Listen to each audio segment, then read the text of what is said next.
Roger Stone here. Your dollars are losing ground, but gold isn't. American Sovereign Bullion helps you protect your wealth through real, tangible assets. Through their nationwide wholesaler network, you get some of the best pricing on gold and silver delivered straight to your door. Since 1912, the U.S. dollar has lost 97% of its purchasing power. Meanwhile, gold continues to prove its strength. So call 844-272-2428. That's 844-272-2428. Or visit dyingdollar.com to request your free gold and silver guide. That's dyingdollar.com.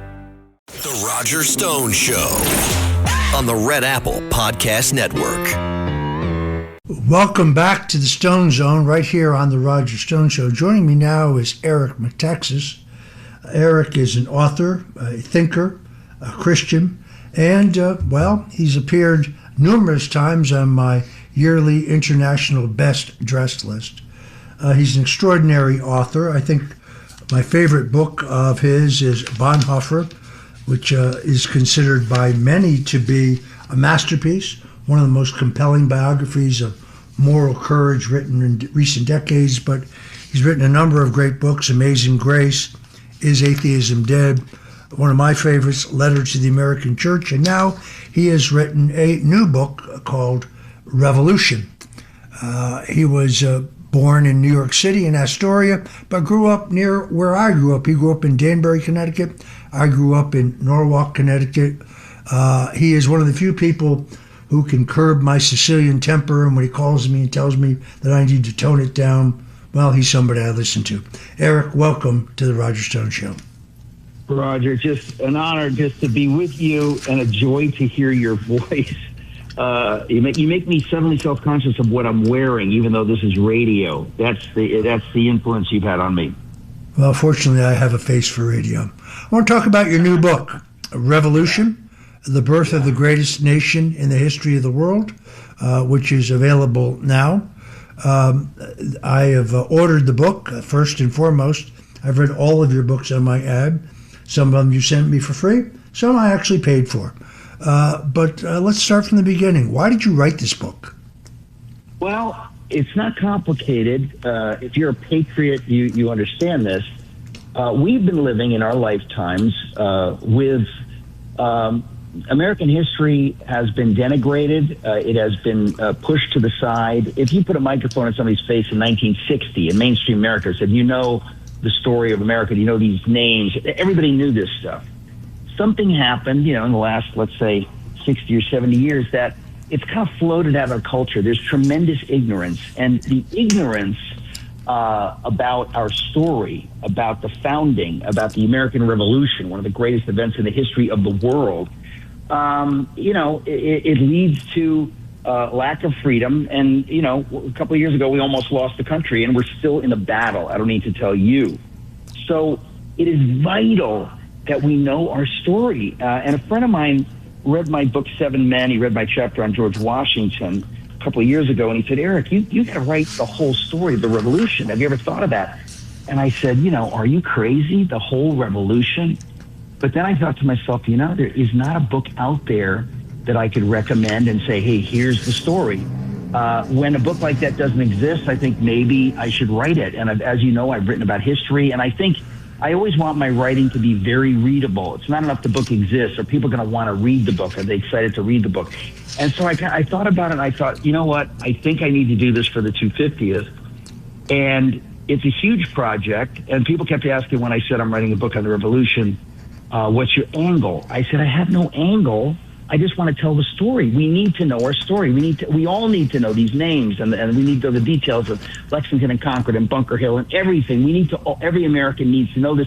This is not for history buffs. This is for Americans. If you're an American, you need to know this. A lot of us heard it in school. Maybe we forgot it. I said, I want to put it all together in one book. That's my goal. So they said, what's your angle? I said, I have no angle but to tell the story. But in the course of doing the research, and I just read a ton of books, an angle kept emerging. It kept hitting me that we haven't heard the true story. The true story is really that God was at the center of the American Revolution in a way that I had never heard before. And this is, you don't need to be a Christian to believe this. This is American history I'm talking about. But all of these guys we're coming from the point of view that we want to honor God and how we live. And as the British, start to kind of push us and ask us or demand that we pay taxes, whatever, all these Americans, in a sense, they found their voice and they said, no, we have principles. We believe our rights come from God. And King George III in Parliament thought, shut up and pay the money. It really is a fascinating contrast. And so it made me more patriotic, and it made me more zealous to tell the story, because we've heard all kinds of versions. I mean, the versions that we hear about the founding is always that, they were all deists and it all comes out of the French Enlightenment. That is total garbage. I mean, I have to tell you, having done the research now, I am shocked that how the leftist academy has pushed this on us and pushed it on us through PBS. And that, so that most people kind of think, Washington was a deist. Complete nonsense. These were fire-breathing evangelical Christians by today's standards, and everything they did and were willing to die for came out of their Christian faith. And that's just part of the story, but we need to know this story. This is our story, and you're not going to hear it on PBS. Eric, we have to take a quick break here, and we'll be right back with you. The biggest stage in world soccer is days away, and every goal changes everything. And now FanDuel's giving you a reason to root for every single one. Introducing Every Goal Pays. Bet on a match and get bonus bets for every goal scored in that match. Oh, that's right. More goals means more bonus bets, and all you have to do is turn on your token. Visit FanDuel.com and get started now. Let there be goals on FanDuel. 21 plus select states for Kansas in affiliation with Kansas Star Casino. 18 plus DCKYWY. Gambling problem? Call 1-800-GAMBLER. 1-800-MY-RESET. 888-789-7777. Visit ccpg.org/chat. Connecticut. Visit mdgamblinghelp.org. Maryland. Visit gamblinghelplinema.org. Call 800-327-5050. Massachusetts. Call 877-8-HOPE-NY. Text HOPE-NY in New York. Call 877-770-7867. Louisiana. Visit FanDuel.com. Get started now. Let there be goals this summer on FanDuel. And we're back on the Roger Stone Show. We were talking to my good friend Eric Metaxas, who's written a terrific new book, Revolution, The Birth of the Greatest Nation in the History of the World. I urge you to order it immediately. All of Eric's books are terrific. But Eric, you were beginning to tell us about the central role that God played, and you described the revolution in your book as a sacred cause. Please explain. Well, before I do that, I just heard the president's voice, introducing you, and I'm laughing because 2 nights ago, our president, endorsed this book very aggressively, and I thought, what a joy that we have a president that actually cares about our history in this way. He's not giving us the woke version. He actually cares about the true patriotic nature of our history. It's beautiful. So I said, I got to say that because it makes me very proud, as you can imagine. And also, I got to tell you, if your audience needs any incentive to get my book quickly, the other 2 books that came out the same day as mine, which I'm competing with on the bestseller list, are a book by somebody named Jill Biden. Perhaps you've heard of her. Yes. And another book by somebody named Mike Pence. So I'm competing with them. My book, Revolution, The Birth of the Greatest Nation in the History of the World, is competing with them. So I shamelessly beg your audience, if you're going to buy the book, buy it this week, because this is the opening week. This is when it makes the list. And listen, I think it's important, not because I wrote it, but this version needs to get out, and it needs to break into the mainstream in America. There's so many Americans, they're hungry to know, what's the true story. And the New York Times is telling them this insane version, and the left is telling this insane version. And so this gets back to the idea that the reason I titled the book Revolution is I said, even calling it American Revolution is redundant. There has never been a revolution that succeeded except for our revolution. It's the only revolution that actually did what it set out to do. The French Revolution is a joke. They set out to get rid of the king, and they ended up in having a bloodbath and in getting a dictator who names himself the Emperor, Napoleon. The Bolshevik Revolution is a satanic parody of a revolution. It says the people are going to govern, and the people are thrown in the gulag and tortured and persecuted for 70 years. Everywhere you look, people use the term revolution, but the only successful revolution is our revolution, and that is because the men behind our revolution understood we are going to get rid of the king. We're going to declare independence from King George III, and we're going to declare dependence on God. You're not going to hear that very much in history classes or in history books, but that is a fact. I've done the research, and they all understood that we can only govern ourselves if we voluntarily look to God for guidance, and if we take that seriously. And all the founders wrote about this. I mean, the famous quote is from John Adams, where he says that, our Constitution is useless unless you have a population that is moral and religious. You have to have people that take this seriously on their own. And all of these founders wrote about this. They said this is going to come from belief in God, but we can't compel belief in God because we believe in liberty. So it has to come from the people. But every one of the founders understood this. And so in the French Revolution, what do? They get rid of the king. And as I said, it turns into a bloodbath, but they don't stop after they kill the king. They then start killing the priests and the nuns. They wanted to get rid of the church. They wanted to get rid of God. And that's secularism, which you see in, you see it obviously in the Bolshevik Revolution and the Chinese Communist Revolution. All these Marxist communists want to push God out. And when you push God out completely, when you reject God, you get something far worse than what you had under the Tsar or under the king. Our revolution is the only successful revolution in the history of the world. We Americans should be bursting with pride that we actually did it. And in fact, one of the heroes, there's so many of these heroes, Samuel Adams, he gives a speech on the steps of Independence Hall the day before they signed the Declaration. So it would have been August 1st, actually, of 1776. He gives a speech, and he says, "We have this day restored the sovereign," capital S. In other words, we got rid of one king. We declared independence from that king, but we declared dependence on God voluntarily. And that's the only way we can govern ourselves. And it worked. It worked. 250 years later, by the grace of God, we are still governing ourselves. So it's kind of amazing. And it's funny, Roger, because the other thing I didn't notice until I did all the research, and you don't really hear about it, the British were really wicked. The Americans were just dramatically Christian and virtuous, and they talked about virtue, and George Washington is at the top of that list. And they wanted to fight the war in a way that would honor God. It wasn't just about winning. It was about what we're doing is a sacred cause, and we want to honor God, and God will bless us if we honor God. The British were dramatically the opposite.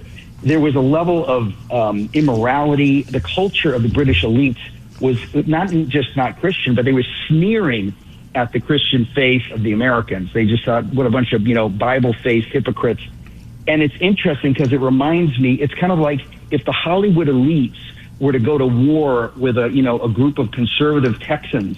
That's kind of what you're talking about. It was these elites that just sneered at the values of the people they were fighting with in the 13 colonies. And I've never seen this so clearly until I did all the research, and I thought, it's everywhere I look. Americans need to know this, that the British really were the bad guys. They didn't believe in any of this stuff of your rights come from God, and they mocked it. They thought we got the power. And it's kind of like, today's deep state. When you're dealing with people, they have no values except power. That's basically what was going on. But the thing is, the Americans actually believed that God was with them, and when they fought the war, they didn't fight the way the British did. I mean, the British were so cruel that Americans would surrender, and the British would bayonet them to death. I mean, it's a level of war crimes and evil that I never really understood. So the British were largely very, very wicked in the way that they fought, and they had a very tremendous corruption and cynicism in their attitude.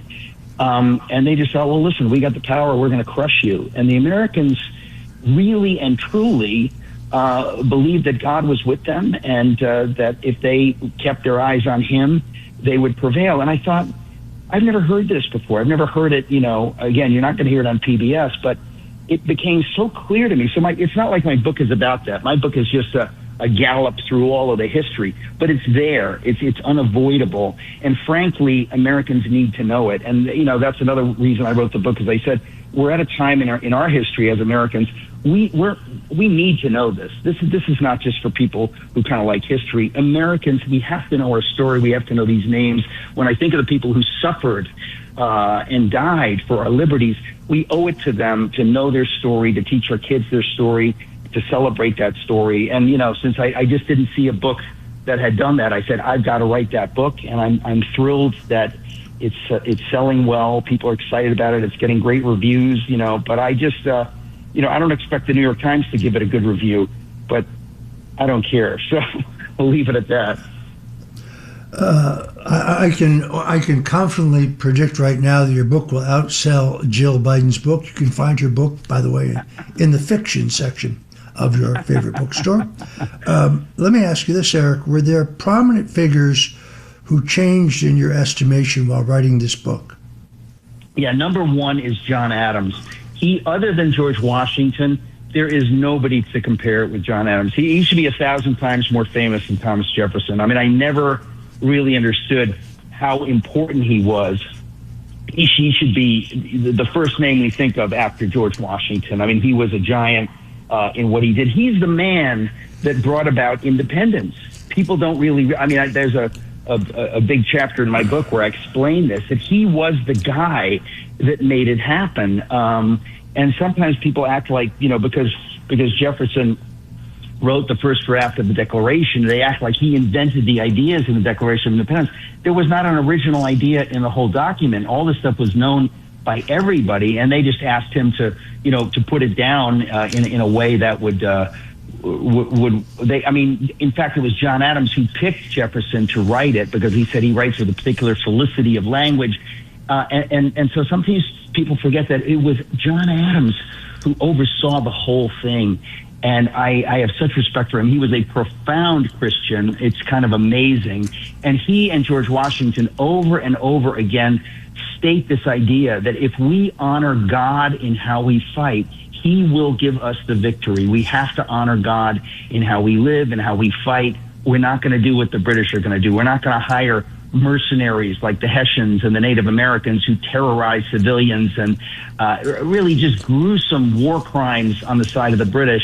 The Americans were very strictly enjoined never to stoop to this, that we're going to do it God's way. We're not like that. And, as it happens, the Americans won. So it's sort of it's an amazing story that most of it, I'm perfectly honest when I say I didn't really know it. I mean, I'd heard it in school, a lot of it, but I'd forgotten it. It's time for us, with July 4th coming up, 250th, every American needs to know our story. And if every American knows the true version of this, it changes the country. It's like you walk differently when you know what a privilege it is to live in the United States of America, and the men that suffered and in many cases died so that we could have the liberties that we're tempted to take for granted. We should not take them for granted. There's so many heroes in here. I haven't even mentioned any of them, but whether it's Nathan Hale, Dr. Joseph Warren, Henry Knox, on and on.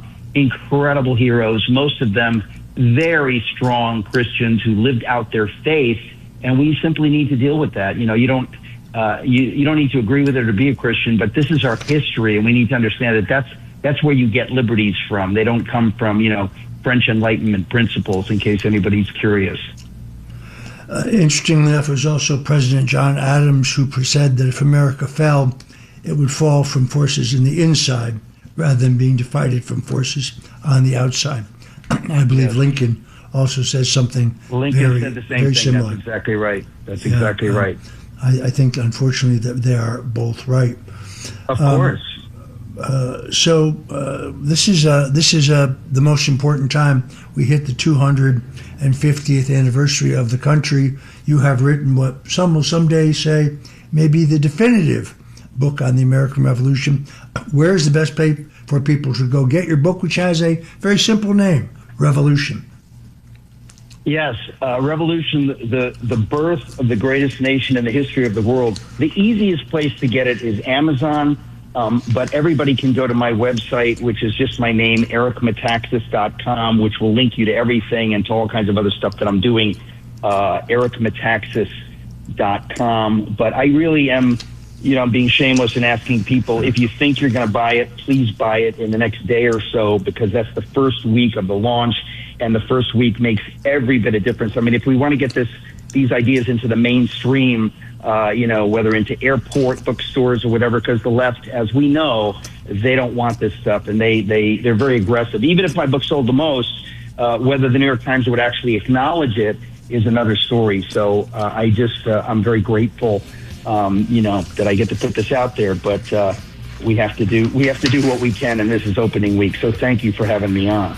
All right, one more time. The book, Revolution, The Birth of the Greatest Nation in the History of the World. You can go to ericmetaxas.com or go to Amazon. But yes, order your copy today. I've written a New York Times best-selling book. It's tough to get on the list when your politics are not their politics. Buy your copy today. Eric, thank you so much for joining us today on The Roger Stone Show. Thanks for listening to The Roger Stone Show. You can hear The Roger Stone Show Sunday afternoons at 3. If you like the podcast, share it with your friends and listen anytime at WABCRadio.com and download the WABC Radio app. Hit that subscribe button on all major podcast platforms. Plus, follow WABC on social on Instagram, TikTok, Facebook, and X. See you next time for a new episode so you never have to wonder. What the heck is going on here? Listen to this podcast now On the Red Apple Podcast Network. Why is the middle class shrinking? Why are people facing an affordability crisis while marginalized individuals called informals grow in numbers? Join me as I travel the world, speaking with people living in invisibility, the leaders working to solve it, and uncovering the hard truths shaping our economy and daily reality. Download all of Red Apple Media's podcasts right now through your favorite podcast platform.